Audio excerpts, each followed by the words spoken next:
Unboxing ta guys. Nadungan ang parcel. Tulo ka parcel. And actually unom ni sila. Pero tulo pa ang niabot. So mag-unboxing ta. What's this? I'm so excited.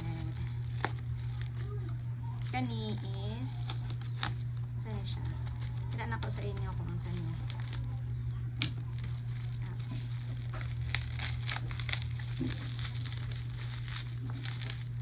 This one is